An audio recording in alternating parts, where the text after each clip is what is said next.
What's going on YouTube? Champer Productions coming back at you with another video, and for you I have the next installment of Transformers Tuesdays. Now for those of you who are not aware of what TF Tuesdays are, and I just came up with that phrase on the fly, I'm using that, TF Tuesdays.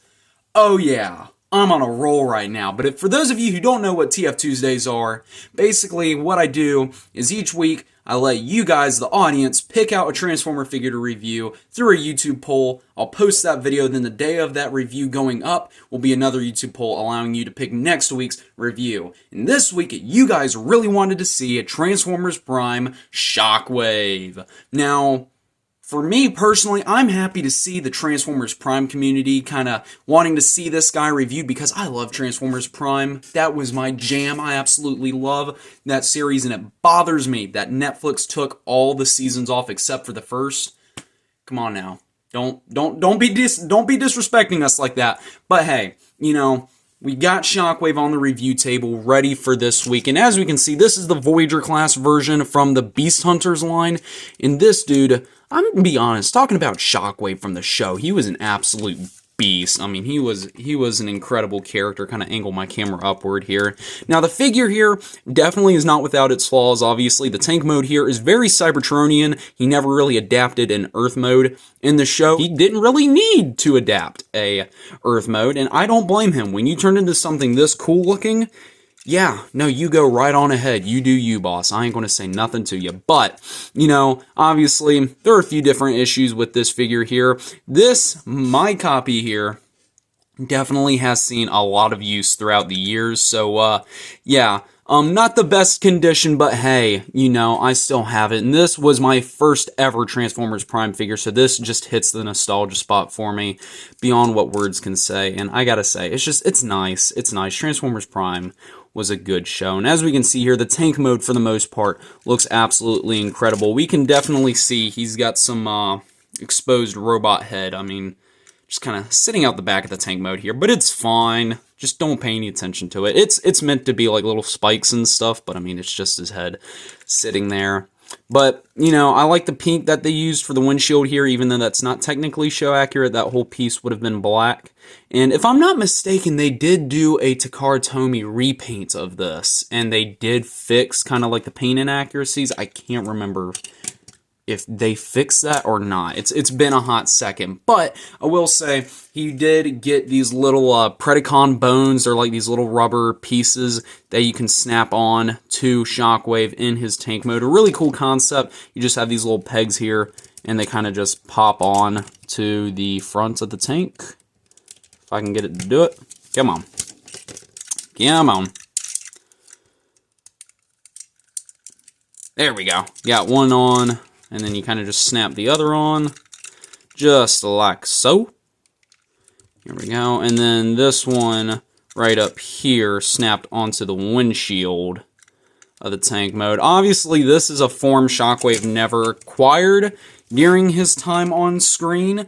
But I'll be honest with you, it works. It works. I could see it. And then another cool gimmick that Shockwave has in tank mode and in robot mode is if you push this little button right here, the whole turret spins, and it gives like a little laser blasting effect.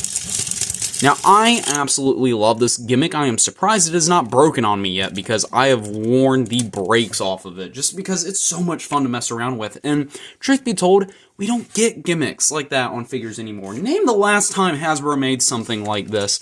And you can actually kind of pull it apart manually and see like the blaster effect. It's just such a cool little feature. You know, Hasbro doesn't do stuff like this anymore. It's just so cool, so neat. And it didn't really alter the physical form of the figure. Obviously, you have the button sitting off the top of the turret here, but I mean, you know, I think it's a well-placed gimmick, and I think it works extremely well. Now, that's kind of it for the tank mode. There's not a whole lot to it. There's no real articulation. You can unplug the turret for transformation and kind of get some articulation out of it, but I mean, it's kind of odd looking to an extent. But I mean, if you really needed to, you can make it work to a degree. You know, you can kind of get it angled up or whatever, but you know, since I've kind of already started the transformation, we're just going to roll with it. So it's pretty straightforward. It's kind of what you would expect given the way the figure's situated right now. Kind of just take this, fold it up onto his chest, straighten out the legs. I'm going to straighten out my camera some so you can see what's going on. Push in the feet. Take the robot mode arm from behind the back. Pull that out, take this section here, collapse it, fold it around, and spin around the robot mode head. And here we have the, make sure that's in all the way. Come on, there we go. Here we have the Decepticon that is Shockwave. Now, I'll be honest with you, Shockwave in his robot mode does look incredibly good. Again, not perfect. There are a few things that I just kind of wish they did better, but just as a whole, this is a really cool figure. And I'll be honest, he cleans up incredibly well, too. Like, there's not really a whole lot of kibble. Obviously, you kind of have the tank stuff hanging off the back, but it's very discreet and very well done. Now, there are some, like, details that are missing from the show, but I think overall, as a whole, they hit the nail on the head, and I think it's just been done really well. You know, it's got all the paint applications you really need. You got the silver and purple there on the feet. You got some gray for the kneecaps, these kind of knee spike things, which is really cool. And then, you know, you got all the detail from the windshield on the chest of the robot mode, and the robot mode head looks very, very good. It looks just about spot on to what it did in the show. And it does have light piping. Let me see if I can't find a flashlight. I think I found one. Oh, yeah. We got a flashlight, guys. Sit back down. You can see here. Hang on, let me turn my review light off. Oh, yeah. Light piping. Oh, yeah.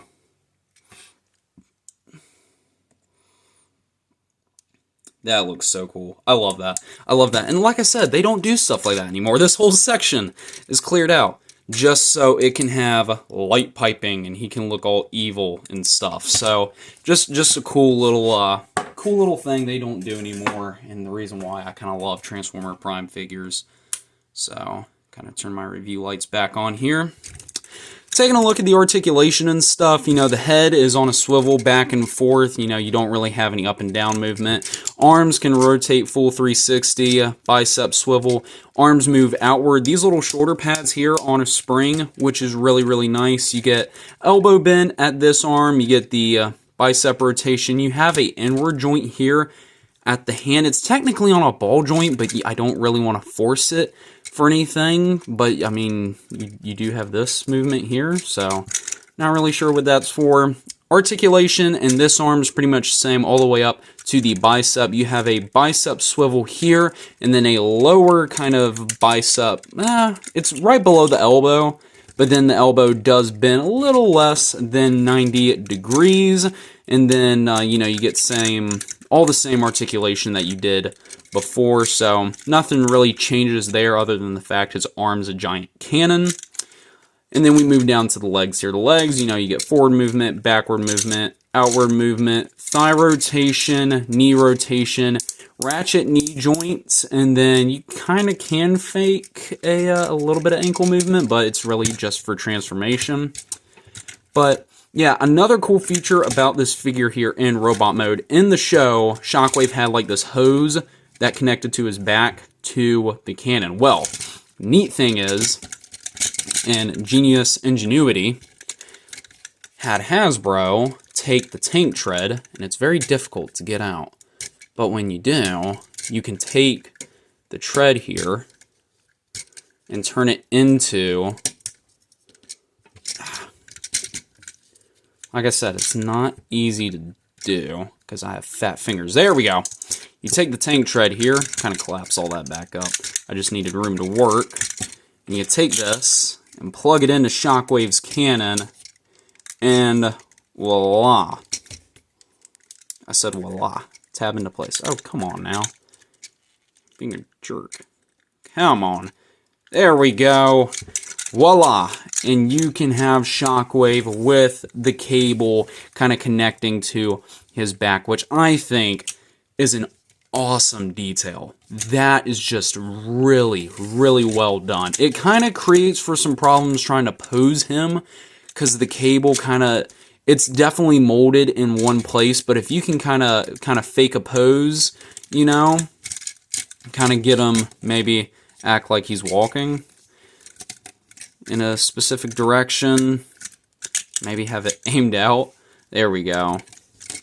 I will say one of the big things about this figure, there we go, get him posed like he's getting ready to gun down some of the Autobots. Maybe he's going after RC and Cliff Jumper. But there we go. I will say, little stuff like that Hasbro does not do anymore.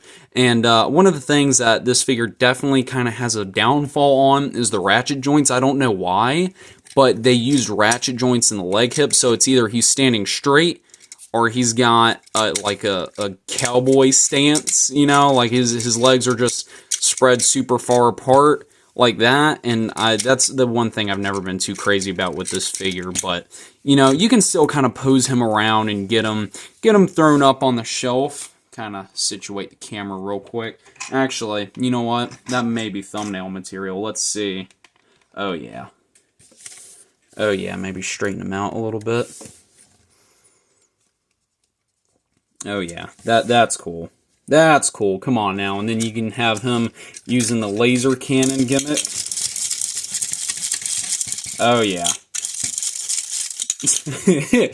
Oh man, this figure's so much fun. It really is.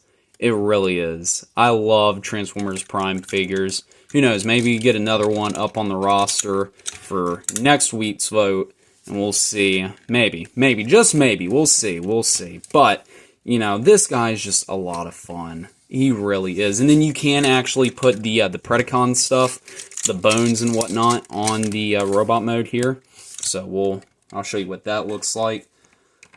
So you take these and you plug them into his shoulder, like such. Ah, I'm dropping them. And this is going to be in the way. Come on now, don't do that.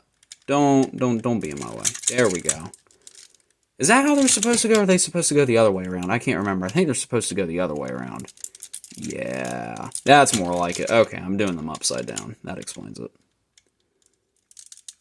You can plug that in to place, and then kind of try to get the arm cannon out of the way. And that's the biggest issue about the arm cannon, is that once you get that hose plugged in, the hose kind of deters where the cannon goes, which kind of helps you with some poses, because this is a very heavy piece and his arm normally has a little bit of trouble holding it, at least on my copy. Again, I've had my copy for a few years now, and it's suffered a lot, but you know, there we go. Kind of have him armored up in his Predacon armor, which honestly looks pretty dope, but you know, it's not really, again, a look he acquires in the show, so I just kind of leave it off. But it's definitely an option, and I mean, if it had a big enough benefit, I could see the mad scientist doing something like this for his battle protection, because, I mean, the dude was borderline untouchable in the show as is, and if he could have found a way to make himself, like, unkillable, he probably would have.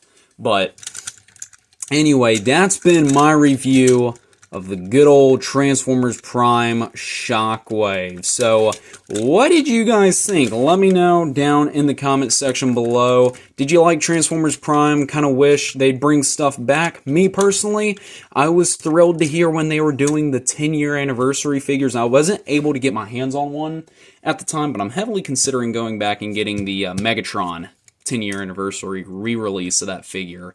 But, you know, I wish they'd do more stuff like that, but what do you guys think? You missed Transformers Prime? How'd you feel about the review? Let me know down in the comments section below, and be sure to subscribe and hit that notification bell so you don't miss any videos from my channel. After all, as Shockwave would say, that would only be logical.